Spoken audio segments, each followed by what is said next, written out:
ക്ലിനിക്കിൽ വരാറുള്ള പേഷ്യൻസ് സ്ഥിരം പറയുന്ന ഒരു ബുദ്ധിമുട്ടാണ് എത്ര ഉറങ്ങിക്കഴിഞ്ഞാലും ഒരു ഫ്രഷ്നെസ് തോന്നുന്നില്ല. 7 മണിക്കൂർ 8 മണിക്കൂറൊക്കെ സ്ഥിരമായി ഉറങ്ങുന്നുണ്ട്, പക്ഷെ എണീറ്റ് കഴിഞ്ഞാൽ ഉറങ്ങാത്ത അതേ ഒരു ടയർഡ്നെസ് പോലെ തോന്നാം. ഒരു full time low battery life പോലത്തെ ഒരു ഫീലിംഗ്, എനർജി ഇല്ല, ഒന്നും ചെയ്യാനുള്ള താല്പര്യമില്ല. ഇങ്ങനെയുള്ളവരിൽ സ്ഥിരമായി കണ്ടുവരുന്ന ഒരു ബുദ്ധിമുട്ടാണ് ലോ വൈറ്റമിൻ ഡി, അതായത് വൈറ്റമിൻ ഡിൻ്റെ ഡെഫിഷ്യൻസി എന്നുള്ളത്.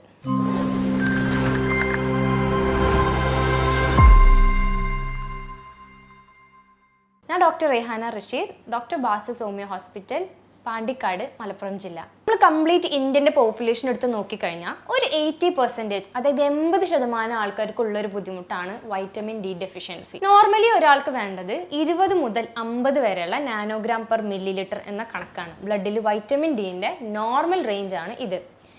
എന്നാൽ ഇത് ചെറിയ കുട്ടികൾ, മുതിർന്നവർ എന്നില്ലാതെ എല്ലാവരിലും ഒരേപോലെ കണ്ടുവരുന്ന ഒരു ഇഷ്യൂ ആണ്.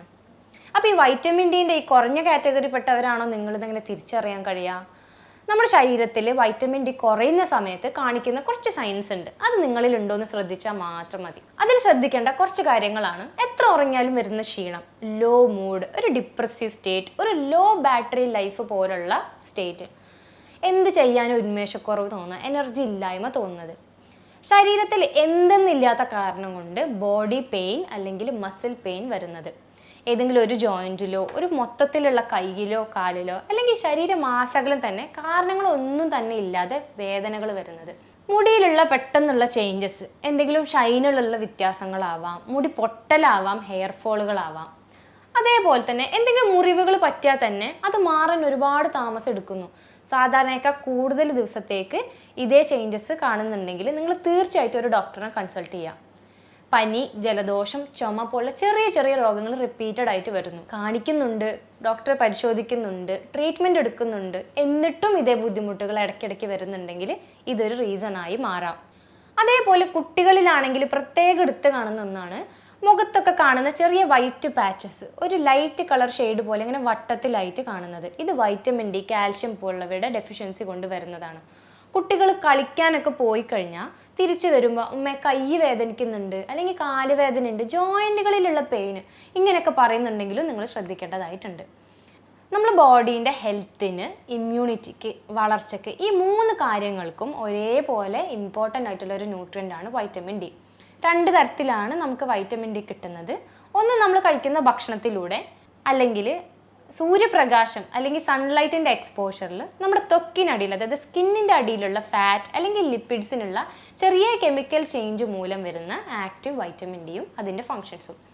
ഇതിന് ഒരുപാട് പ്രവർത്തനങ്ങളുണ്ട്. പല്ലിൻ്റെ ബലം അല്ലെങ്കിൽ ബോണിൻ്റെ സ്ട്രെങ്ത്ത്, ഗ്രോത്ത് എന്നതിനൊക്കെ ഉപരിയായിട്ട് നമ്മുടെ ഇമ്പോർട്ടൻറ്റ് ലിവർ അല്ലെങ്കിൽ കിഡ്നി പരമായിട്ടുള്ള രോഗങ്ങൾ, മറ്റു ജനറൽ ഹെൽത്ത്, ഇമ്മ്യൂണിറ്റിക്കും ഇതിനൊരു വലിയ പങ്കുണ്ട്. ഫസ്റ്റും ഏറ്റവും ഇമ്പോർട്ടൻ്റ് ആയിട്ടുള്ളതാണ് കാൽഷ്യം അബ്സോർപ്ഷൻ. ഒരിക്കലും വൈറ്റമിൻ ഡി ഇല്ലെങ്കിൽ നമ്മുടെ ബോഡിക്ക് കാൽഷ്യം അബ്സോർബ് ചെയ്യാൻ കഴിയില്ല. കുട്ടികളുടെ വളർച്ചയ്ക്കായിട്ട് ഡോക്ടറെ ഞാൻ മുട്ട കൊടുക്കുന്നുണ്ട്, പാല് കൊടുക്കുന്നുണ്ട്, ചീരവർഗ്ഗങ്ങളെല്ലാം കൊടുക്കുന്നുണ്ട്, പക്ഷെ കുട്ടിക്ക് എന്നിട്ടും കാലുവേദന എന്നൊക്കെ പറയുന്നു, കാൽഷ്യം ഡെഫിഷ്യൻസി ഒക്കെ കണ്ടുവരുന്നു. ഇങ്ങനെയുള്ളവർ ചിലപ്പോൾ കാൽഷ്യം മാത്രമല്ല വൈറ്റമിൻ ഡി ഡെഫിഷ്യൻസിയാണ് ആക്ച്വൽ റൂട്ട് കോസ് ഉണ്ടാവുക. ഡയറ്റിൽ എപ്പോഴും വൈറ്റമിൻ ഡി ഉണ്ടെങ്കിൽ മാത്രമേ നമ്മൾ കഴിക്കുന്ന ഭക്ഷണത്തിലുള്ള കാൽഷ്യം അതിനെ അബ്സോർബ് ചെയ്യാൻ കഴിയുള്ളൂ. എന്നാൽ മാത്രമേ സെൽസിന് അത് ആക്റ്റീവ് ഫോമിലോട്ട് കൺവേർട്ട് ചെയ്യാനും അത് ബോഡിയിലുള്ള മറ്റ് ഫങ്ഷൻസിന് യൂസ് ചെയ്യാനും കഴിയുള്ളൂ. അതുപോലെ തന്നെ നമ്മുടെ ഇമ്മ്യൂണിറ്റി അല്ലെങ്കിൽ പ്രതിരോധ ശേഷി 2016, 17 അതിന് ശേഷമുള്ള ഒരുപാട് വർഷങ്ങളിലും നമ്മൾ പ്രതിരോധം അല്ലെങ്കിൽ ഇമ്മ്യൂണിറ്റിയിൽ വൈറ്റമിൻ ഡിക്ക് ഒരുപാട് പങ്കുണ്ടെന്നുള്ളത് ഒരുപാട് സ്റ്റഡീസും സയൻറ്റിഫിക് സർവേസും കാണിക്കുന്ന ഒന്നാണ്. ഒരുപാട് ക്യാൻസറുകൾ, പ്രത്യേകിച്ച് ലങ് ക്യാൻസർ പോലുള്ളത് ഈ വൈറ്റമിൻ ഡി കുറവുള്ള ആൾക്കാരിലാണ് കണ്ടുവരുന്നത് എന്നുള്ള പുതിയ പഠനങ്ങളുടെ റിസൾട്ടുകൾ വരെ അവൈലബിൾ ആണ് ഇപ്പോൾ. ഇതിൻ്റെ കൂടെ ഉള്ളതാണ് വൂണ്ട് ഹീലിംഗ്. എന്തെങ്കിലും മുറിവ് പറ്റിക്കഴിഞ്ഞാൽ അത് ഉണങ്ങാൻ സാധാരണയേക്കാൾ കൂടുതൽ സമയം എടുക്കുന്നത്. അത് ഇൻഫെക്ഷനായി തന്നെ ബോഡിയിൽ റീറ്റെയിൻ ചെയ്യുക. ചെറിയ ഇൻഫെക്ഷൻസ് പോലും റിപ്പീറ്റഡ് ആയിട്ട് വരിക, പനി, ജലദോഷം, ചുമ, ആസ്മ പോലുള്ളത് സാധാരണഗതിയിൽ കുറച്ച് ഒരാഴ്ചയിലോ 2 ആഴ്ചയിലൊക്കെ മാറേണ്ടതാണെങ്കിൽ വരെ കൂടുതൽ താമസം പിടിക്കുന്നത്. കുട്ടികളിലാണെങ്കിൽ മറ്റ് നമ്മൾ സ്പെഷ്യലി കാണുന്ന ഒന്നാണ് മുഖത്ത് വരുന്ന വൈറ്റ് പാച്ചസ്. ചെറിയ ചെറിയ വൈറ്റ് ഡോട്ടുകളായിട്ടോ സർക്കിൾസ് ആയിട്ടോ കണ്ടുവരാവുന്നതാണ്. അതേപോലെ തന്നെ കളിച്ച് കഴിഞ്ഞ് കഴിഞ്ഞാൽ വരുന്ന വേദനകൾ, കുട്ടികൾ കാണുന്ന ഉന്മേഷക്കുറവിനൊക്കെ മെയിൻ റീസൺ ഇത് തന്നെയാണ്. ഇത് കഴിഞ്ഞാൽ നമ്മൾ പറയേണ്ടതാണ് ബോൺ സ്ട്രെങ്ത് അല്ലെങ്കിൽ ബോൺ ഗ്രോത്ത്. കാൽഷ്യം അബ്സോർപ്ഷൻ ഇതിനൊരു വലിയ പങ്കുള്ളത് കൊണ്ട് തന്നെ കാൽഷ്യം അബ്സോർപ്ഷൻ എന്തെങ്കിലും ഭംഗം വരാനും ഇതിൻ്റെ ഒരു ഡെഫിഷ്യൻസി മാത്രം മതി. കുട്ടികളിലാവുമ്പോൾ സ്കേർവി അല്ലെങ്കിൽ ഓസ്റ്റിയോമലേഷ്യ, ഓസ്റ്റിയോപോറോസിസ് പോലുള്ള ബുദ്ധിമുട്ടുകളും വരാവുന്നതാണ്. റിക്കറ്റ്സ് ഒക്കെ വരാം, അതായത് നമ്മുടെ എല്ലുകളുടെ ബലക്കുറവ് വരിക, സോഫ്റ്റനിങ് സംഭവിക്കുക, ചെറിയ എന്തെങ്കിലും ഇഞ്ചുറി അല്ലെങ്കിൽ മെക്കാനിക്കൽ സ്ട്രെയിനിൽ അപകടങ്ങളൊക്കെ സംഭവിക്കുമ്പോൾ പെട്ടെന്ന് ഫ്രാക്ചറുകളോ പൊട്ടലുകൾ വരിക, ഇതൊക്കെ ഇതിൻ്റെ ഭാഗമാണ്. ഒരു ചെറിയ ഡെഫിഷ്യൻസി കൊണ്ടുവരുന്ന ബുദ്ധിമുട്ടുകളുടെ ഒരു റേഞ്ചാണിത്. ഇതിൻ്റെ കൂടെ തന്നെയുള്ള മറ്റു കാര്യങ്ങളാണ് നമ്മുടെ ബ്യൂട്ടി അല്ലെങ്കിൽ അപ്പിയറൻസിൽ ഉണ്ടാകുന്ന മാറ്റങ്ങൾ. നമ്മുടെ ടീത്ത്, അതായത് പല്ലിൻ്റെ ഹെൽത്തിന്, മുടിയുടെ തിളക്കം, ബലം, അതേപോലെ തന്നെ നമ്മുടെ ശരീരത്തിൽ ടോനെയിൽസ്, നഖങ്ങൾ, കാൽ നഖങ്ങൾ, ഇതിൻ്റെ ഒക്കെ സ്ട്രെങ്ത്തിനും അതിൻ്റെ ലസ്റ്റർ അല്ലെങ്കിൽ ഷൈനിനൊക്കെ വൈറ്റമിൻ ഡിക്ക് ഒരു ചെറിയ പങ്ക് കൂടി ഉണ്ട്. അപ്പോൾ ഇതിൻ്റെ കുറവുണ്ടെങ്കിൽ അതെങ്ങനെ നമുക്ക് നികത്താൻ കഴിയുക, എങ്ങനെ ഇത് പരിഹരിക്കാൻ കഴിയുക? അപ്പോൾ നമുക്ക് 2 തരത്തിൽ ഇത് കറക്റ്റ് ചെയ്യാവുന്നതാണ്.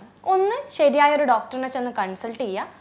എത്രയാണ് വൈറ്റമിൻ ഡി എന്നുള്ളത് ബ്ലഡിൽ മനസ്സിലാക്കി അതിനനുസരിച്ച് സപ്ലിമെൻറ്റ്സോ ടാബ്ലറ്റുകളോ അല്ലെങ്കിൽ ഇത് സംബന്ധിച്ച് എന്തെങ്കിലും രോഗങ്ങളുണ്ടെങ്കിൽ അതിൻ്റെ ട്രീറ്റ്മെൻറ്റുകൾ അവൈലബിൾ ആക്കാം. അതല്ല എന്നുണ്ടെങ്കിൽ ഡയറ്റ്, നിങ്ങൾക്ക് ഭക്ഷണത്തിൽ തന്നെ ഒരുപാട് രീതിയിൽ ഇത് കൺട്രോൾ ചെയ്യാവുന്ന ഒന്നാണ്. എല്ലാ ഫുഡിലും ഉള്ളൊരു കാര്യമല്ല വൈറ്റമിൻ ഡി. അതുകൊണ്ട് തന്നെ സ്പെഷ്യലി അതിൻ്റെ കൺസേൺ എടുത്തുകൊണ്ട് ആ ഭക്ഷണങ്ങൾ ഡയറ്റിൽ ഉൾപ്പെടുത്തൽ വളരെ നിർബന്ധമാണ്. ഇപ്പോൾ വെജിറ്റേറിയൻസ് ആണെന്നുണ്ടെങ്കിൽ മഷ്റൂംസ്, നമ്മൾ കൂന് എന്നൊക്കെ പറയും, അത് നമുക്ക് ഒരുപാട് വൈറ്റമിൻ ഡി തരുന്ന ഒരു സോഴ്സാണ്. ഭക്ഷണത്തിൽ ഇടയ്ക്കിടയ്ക്ക് അത് യൂസ് ചെയ്യുക. അതല്ല, നോൺ വെജിറ്റേറിയൻസ് ആണെങ്കിൽ നിങ്ങൾക്ക് ചെയ്യാവുന്നതാണ് മീൻ, മത്തി അല്ലെങ്കിൽ കൊഴുപ്പുള്ള മീനുകൾ, കോഡ് ലിവർ ഓയിൽ ടാബ്ലറ്റുകൾ, ഇതിലൊക്കെ നല്ല എമൗണ്ടിലുള്ള വൈറ്റമിൻ ഡി ഉണ്ട്. ഇതെടുത്താലും നിങ്ങൾക്ക് ഡെഫിഷ്യൻസി ഒരു പരിധി വരെ ശരിയാവും. അപ്പോൾ ഡോക്ടർ, ഈ ബുദ്ധിമുട്ട് ഒരു 80% ആൾക്കാർക്ക് ഉള്ളതല്ലേ, അപ്പോൾ ഇതിന് ടെസ്റ്റ് ഒന്നും ചെയ്യാതെ തന്നെ നമ്മൾ ഈ സപ്ലിമെൻ്റ് എടുത്താൽ തീരാവുന്ന പ്രശ്നമല്ലേ ഉള്ളൂ?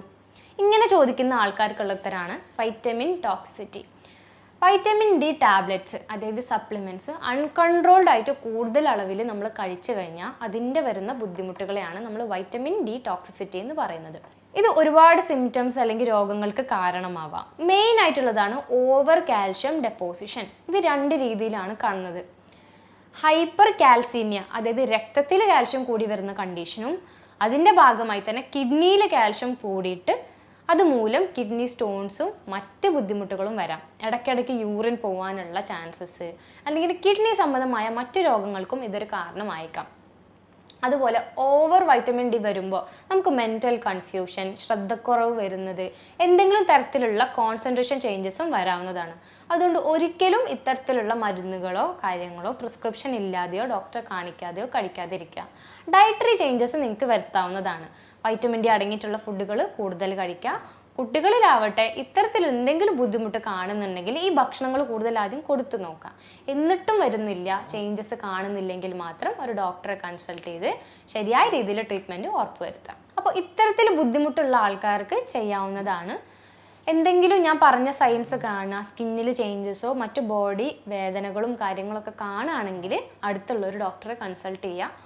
ഹോമിയോപ്പതിയിൽ ഇതിൽ വളരെ നല്ല ട്രീറ്റ്മെൻറ്റുകൾ അവൈലബിൾ ആണ്.